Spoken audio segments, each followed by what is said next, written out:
those of you that I don't know or don't know me, I'm Cassie. Hi, Cassie. As Marla said, Cassie Nicholson. I have 3 little people in my home who are 3.5, 2, and 10 months old. So they are not here. You will not see. Well, you'll see them in childcare because they're not quite old enough yet for Vacation Bible School, but soon for Susie, who's 3 now. And I've been a parishioner here for about 5 years. I spent about 15 years doing youth ministry work around the country. So my family's all from here, and I moved back about 5 years ago and got married and have a family and everything now. So, Vacation Bible School, it's the best. It's the best, it's the best, it's the best. I love it. It's literally has always been one of my favorite things. I was doing the math. I feel like it's in my blood. It's one of these things. I was like, when did I first start helping in Vacation Bible School? I think, I could be wrong on this, but I think my first time helping, we started Vacation Bible School. The parish I grew up at was Holy Trinity over in East Bremerton. And we didn't have Vacation Bible School at the parish when I was growing up. So in high school, the director of religious education wanted to get it started. I think it was 1998, okay? I'm old. 25 years, okay? So hit or miss every summer for 25 years, I've been involved with Vacation Bible School. That's a lot of Vacation Bible Schools. It's a lot of kids. It's a lot of songs. It's a lot of dances. It's a lot of crafts. It's a lot of games. It's a lot of everything. It's a lot of people.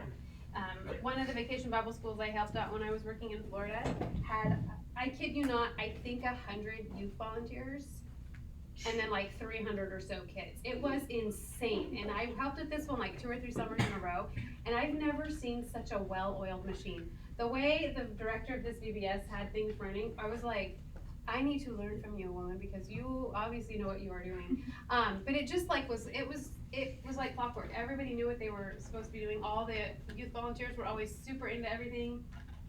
And it was just amazing to see this massive group. So when we talk about a lot of kids, I've been exposed to Vacation Bible School, like just that alone, right? Like hundreds there. So I'm really excited to be here right now, but also the week of, I'll be leading the Faith Station the week of Vacation Bible School, so I'll be seeing you all around and working with a few of you that are here. So, like I said, 25 years is a lot. It's in my blood. It's part of like who I am. Funny story about this. Susie, my oldest, she's 3.5. She's not old enough, right, to come to Vacation Bible School here. But I was like, I really want her to have the experience. So there's a Bible church like 5 minutes from our house where we go to a play group normally on Thursday mornings during the school year. And I saw at the end of the year they were advertising Vacation Bible School, and they had a 3-year-old program. So I was like, oh, cool. I can get her in just so she can get the feel for Vacation Bible School and see how she likes it. She had a blast. She was like coming home, showing me all her craft and like singing the songs and like all this. So I go to the presentation for parents on Friday afternoon, the last like half hour. And they had the chairs arranged like in a U at the back of their gym. And I was sitting kind of at the front part of one of the U's, so I couldn't see a lot of people behind me. They did all presentations, and then they did like 3 songs with all the kids together. They brought the music people up the front, and then they ended with like 3 songs at the end of the presentation. Like normal, right? And I'm like, okay, this is great. And the guy who's emceeing the whole thing is like, okay, any parents feel free to like stand up and like dance. And I'm like, oh yeah, like on my feet. I'm holding Dominic, and I'm like trying to like learn the hand motions. I mean, I'm like full on into it, right? Because like I love VBS, full on. And I'm thinking like all the parents. I look back, nobody else is sitting around, like no one. They're all like sitting with their kids watching, and I'm like, I am so nervous. It's like, this is a part of who I am. Like, it is so much a part of me that I was like, of course I'm gonna get up and dance with my kids to the music. That's what you do, you know? So I was a little embarrassed, but at the same time I was like, you know what? No. I love it, and I want my kids to see that I love it, and I don't just send them to support, like I am invested in it with them. So anyway, we had a really good time, and I'm excited that hopefully soon she can be part of it here. That's why I'm here. Why are you here? And I'm not looking for you to give me answers. You all know in your hearts, but like, why are you here right now? Why do you want to participate and help with Vacation Bible School? Right? I hope that it comes from a sincere desire to want to be here for these kids. That is really the motivation. Right? It's great and it's fun to be here with your friends. It's great that you can get service hours for it. You know, probably if you need service hours for something. Maybe you're here because you're like, all my siblings are going to be here, so I'm just along for the ride because mom said everybody's going. It could be that. It could be a lot of different reasons. But I sincerely hope that there is a desire in your heart to really be here for these kids, because this is what it's all about. You have an impact on these kids, like it or not. I know the woman who was leading the preschool group that my daughter was in a couple of weeks ago, because she leads the play group we go to on Thursdays. Her name is Diana. I walked in and I saw her and I was like, oh, okay, Diana's here, like I know her, she's a familiar face. So on Monday when Susie came home, I had asked her like, oh, so who were the leaders in your group? Like who was there? And I know like Diana was there. Scarlett. I'm like, okay. And then Bella, I'm like, okay. And I was like, it's Diana? And she's like, who? She like had no idea who the adult like in charge of everything was. But Scarlett was this high school girl that was with them. And she sat down with Susie, made her feel comfortable, started playing with her, and like for 3 days all I heard about was Scarlett this and Scarlett that and Scarlett this. And I was like, this is the importance, like this, it was just, it hit home to me once again, how important your role is with the kids. Right? Like you're the ones that they're gonna like latch onto more than they are to the adults. They have enough they have so many adults in their lives, their parents, their teachers, like that are always like right there with them. Your presence is so important because you're not the adults. You're just old enough that you're like able to have some kind of authority and control over them to help lead the group, right? But you're not so far off that you're like, you're very approachable for them. So just really keep that in mind, that you are a very, very, very, very, very important piece to Vacation Bible School because of the role that you have for these younger kids. So again, just go back to your own motivation and ask yourself, really, why am I here? And we're going to talk about how that can look practical this week and not be distracted by other things, because a lot of your friends are here and I know that, and that's great that you can do this with your friends. And one of the things I'm going to touch upon is the fact that it's also very important for the younger kids to see that you have these friendships at church with people at church, because it helps them realize this is normal. This is a normal place for me to have and build friendships and relationships, right? Especially if they maybe they don't come to school here or whatnot. It helps them to see this is normal and this should be part of their life. There should be what their life looks like as they get older. Like they're projecting themselves up to how you are. So, how can you best connect with and be present to the kids that you're working with? It's hard. It's tiring. It's a long week. By Friday, we were all exhausted. All of us. I was exhausted just taking her, having to get out of the house every morning for like 2 weeks ago. I was like, oh my gosh, I'm not used to this. Like we don't do school or anything yet. So I was like, got 3 kids under the age of 4. I've got to get out of the house by 8:40 every morning. That's a lot to ask sometimes, right? We're all exhausted. You're all exhausted. You're giving your all. It's hot. You're outside with the kids. You're walking around. They're tired. They have to go to the bathroom. They're hungry. They're everything. By Friday, it's like, you know the routine. Monday, everyone's usually pretty good because they're like figuring out who's what's my routine. Tuesday, it's like, okay, I kind of am getting the routine. Wednesday, watch out. Kids are comfortable. They start like acting out. They want to run away. They want to not pay attention because they're comfortable. After 2 days, they're super comfortable. Like, oh yeah, I know my team leaders. Oh yeah, I know the adults. Oh yeah, I know where we're going next. They feel like, I got this down. You don't need to tell me what to do because I know what I can do. And they'll start like pushing a little bit. They start pushing the limits a little bit. And then Thursday, they're exhausted. So it's like really hard to get them moving. I saw the dynamic again with my own daughter. I was like, yeah, Thursday, they're tired because it's been 3 days of like nonstop. And so they're like really tired, but they're also kind of like pushing it a little bit. And then Friday, they're like, I don't want it to end. I want it to keep going. Like, can we do this again next week? So by Wednesday, that's going to be your day of like really pull in the reins and like make sure you still have control over your group, because they're probably going to start to be a little bit more antsy on that day because they're comfortable. And that's good. We want them to be comfortable, but we don't want them to be like off the charts crazy, right? Because they're so comfortable. In the assemblies, first, we're going to start from the beginning of the morning. You get there, you have your opening, all the kids are coming in. I, as an adult, and if you've been with me in any way, shape, or form during Vacation Bible School in the past, you've heard me say this, I don't ever want to see just a clump of youth volunteers.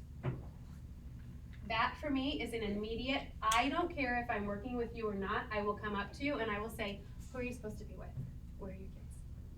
And I have no problem talking to any of you about anything during the week. Just like, if there's ever a moment when all of the kids are like sitting down with their groups, they're supposed to be moving, and I see that there's just a group of youth volunteers, that for me is an immediate, what's going on? Is there a problem? Is there an emergency? What do we need to fix? No, we're just hanging out. Okay, this is not the time to hang out. I promise you, you know what? All your friends are gonna be just as present and available at noon when Vacation Bible School ends as they are from 9 to 12, right? They're not gonna like combust in those 3 hours, I promise you. Over the weekend, like next week, they're still gonna be here. Really try, just have this mentality. I want my attention to be on the kids. My attention is on the kids. I'm here for the kids. I'm not here for my friends. It's an added bonus that you get to maybe hang out with your friends in whatever you're doing or see them in the morning or after, but that's not why you're here, I hope. If you are, again, come talk to somebody afterwards and be like, oh, maybe I shouldn't be doing this, if that's why you're here, okay? This is just a basic thing, wherever you are, sit with the kids. Even in the assemblies, like when you're in the gym and there's your kids are in a group, either in a circle or in their lines or however you have them in their group when they're sitting there. Even if you're sitting like a line in the back, intersperse yourself, be with the kids. Twofold. This is the first thing. If you're interspersed, always interspersed inside of your group. The first thing is it helps a lot for managing the crowd control of your group. Okay? They imitate. 99% of the time, you know what I see? Middle schoolers, high schoolers, they're back here. And then they see the kids talking. You know what happens? They go up and they're like, hey, guys, shh, be quiet. And then this is what happens. And then the kids start talking again. Stop talking, jeez. Guys, shh, they're doing something. Pay attention to the skit, okay?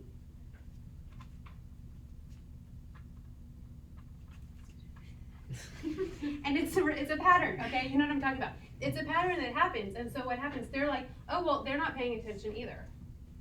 Why should I pay attention?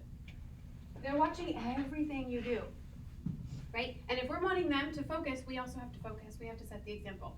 If you're sitting in the midst of them, and there's like 3 or 4 of you with a group of kids sitting on the floor, naturally, it's gonna be easier to keep them quiet if you're around and you can just like poke, tap on the shoulder and be like, but also you're not gonna be as tempted to have that side conversation because you're sitting with the kids, right? So double them, it just helps everything. So wherever you're at, the kids go to a station, the same. Try to intersperse yourself from wherever they're sitting or however things are organized. With the games, it's a little bit more like, you don't necessarily have to be in as much in the same way because there is a lot of activity happening. But at the faith station, try to like sit amongst the kids.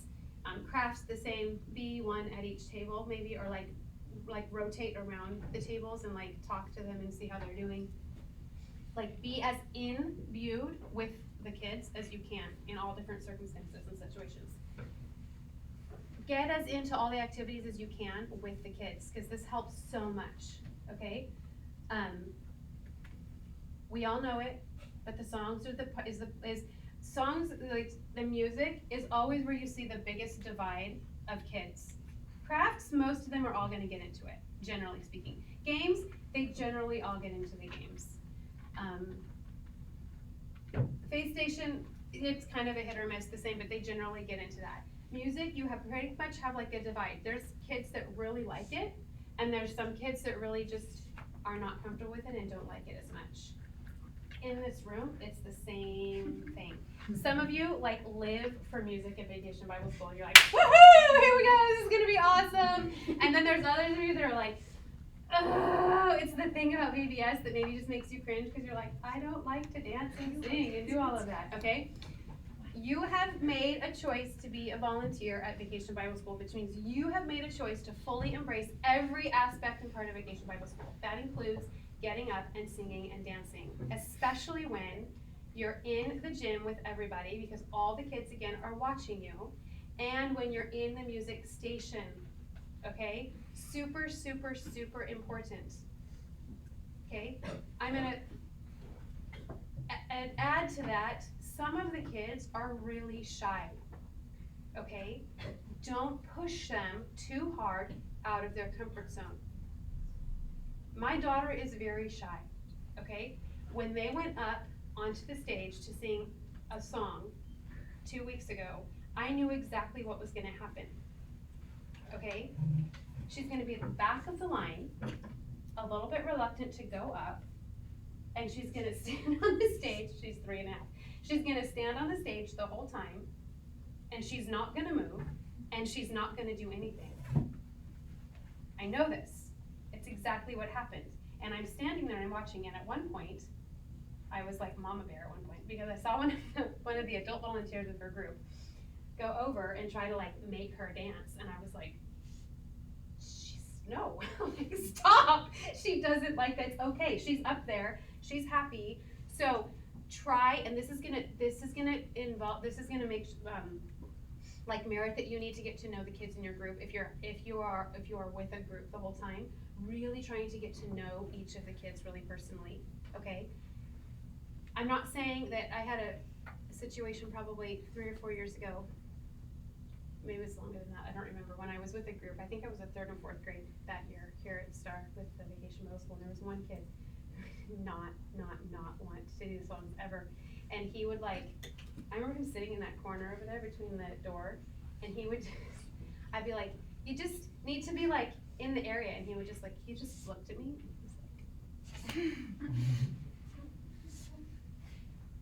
and he like went all the way to that corner, because he was trying to leave the room, and I was like, no, dude, you gotta stay here. Like, you've gotta stay here. You gotta stay with us. And I'm not gonna make you stand up, and I'm not gonna make you like force you to like get super into it, but you at least need to be standing with the group. Like, you at least need to be part of the group. And this is what's important. So getting to know the kids, like I knew that if I pushed him too much, it's gonna totally like break this kid.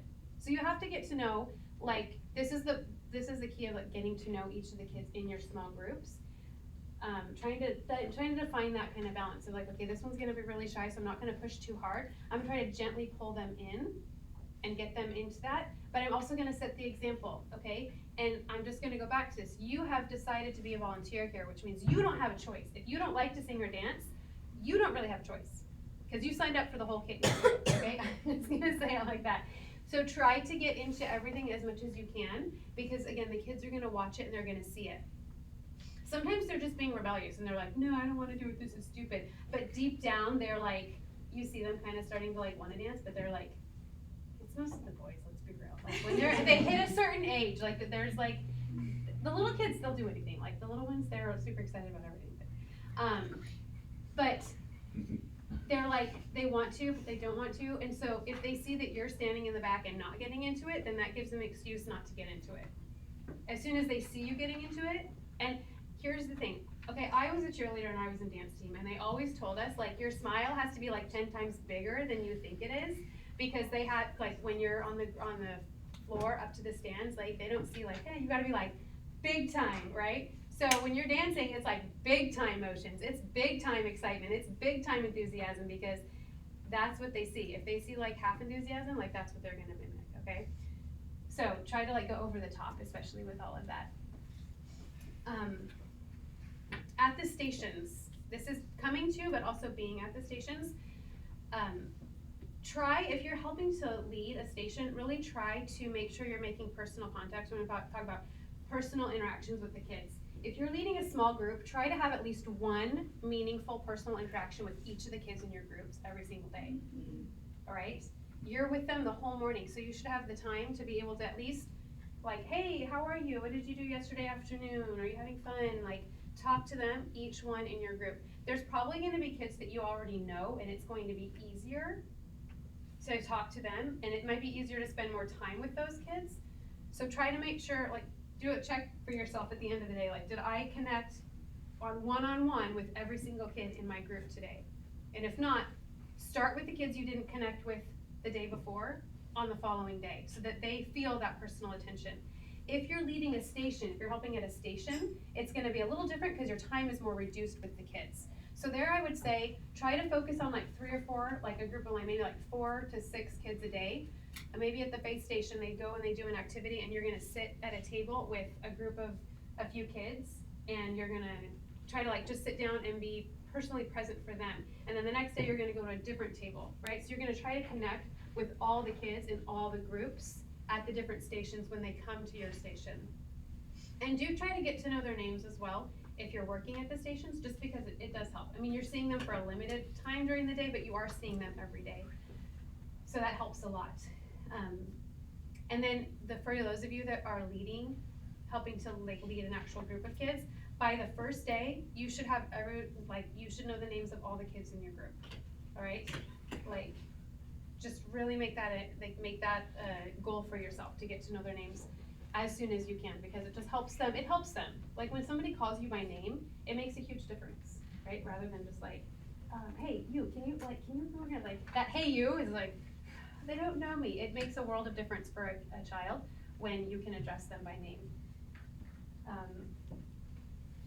So again, when you're at the stations, just in general, like go through the different like tables or groups where they're at, get into it. Try not to just isolate yourself as you leaders. That's the biggest thing. Like, try not to isolate yourself.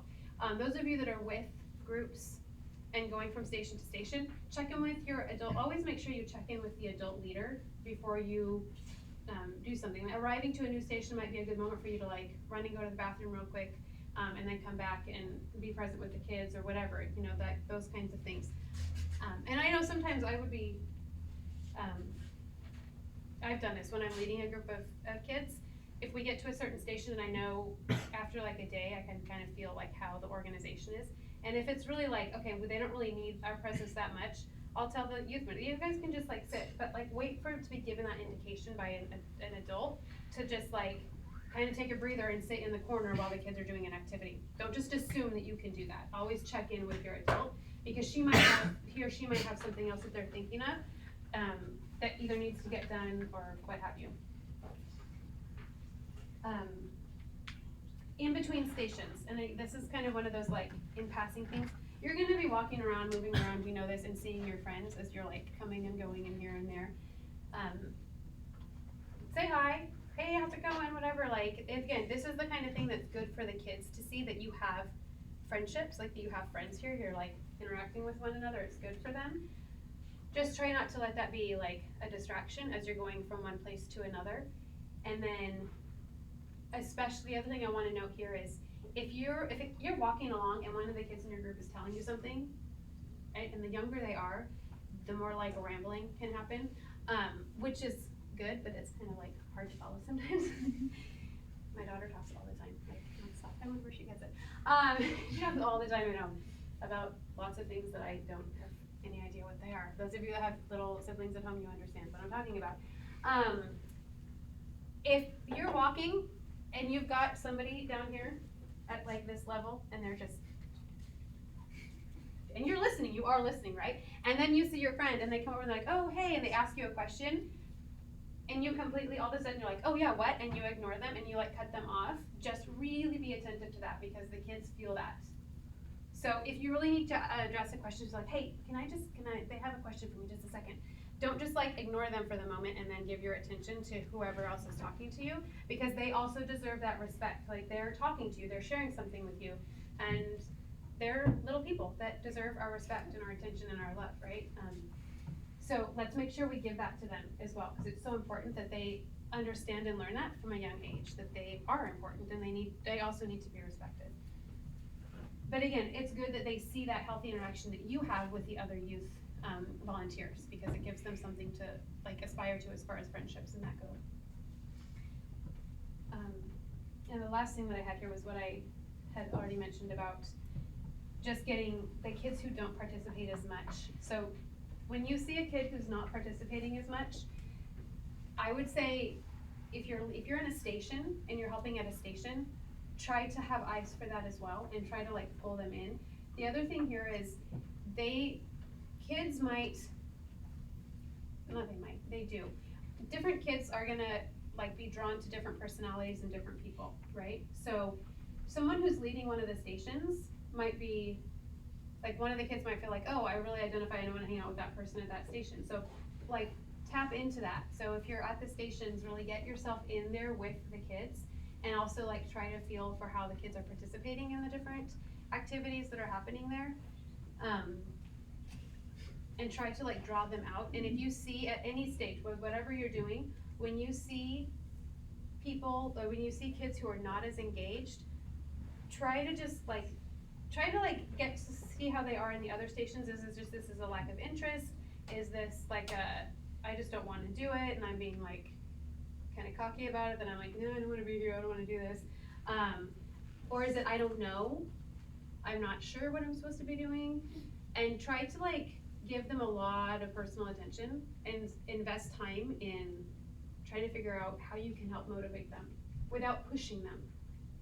Like, I don't wanna do this craft, like how come? Well, I remember when I led the craft station a couple of years ago, and there were some kids, there was one boy that I remember never wanted to do any kind of craft. And I was like, why? Like, why? Help me understand this. And he was like, I'm just not good at any of them.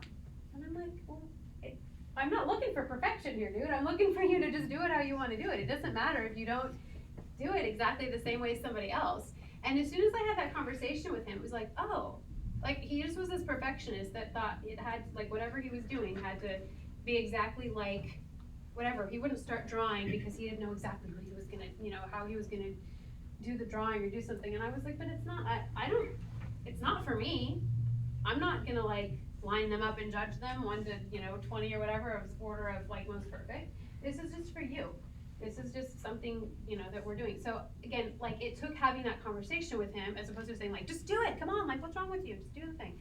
Sitting down, having a conversation, trying to figure out really like what was causing him not to want to participate, right? So as much as you can do that within the stations, within your groups, the more it will help to kind of facilitate that. But again, the biggest thing and the most important thing is just being present with and being part of the group, right? You should always just be like, not just clinging yourselves, but really interspersed with the kids and having a lot of fun. Like I said, that 110% is what they're gonna tap into the most, and what's gonna help them most is just that they see you super excited and into everything and giving your best, and that's going to help them want to as well get excited and have fun. But it's gonna be a great week, so thank you, I'm excited, and we will all together have a great week and a couple of weeks.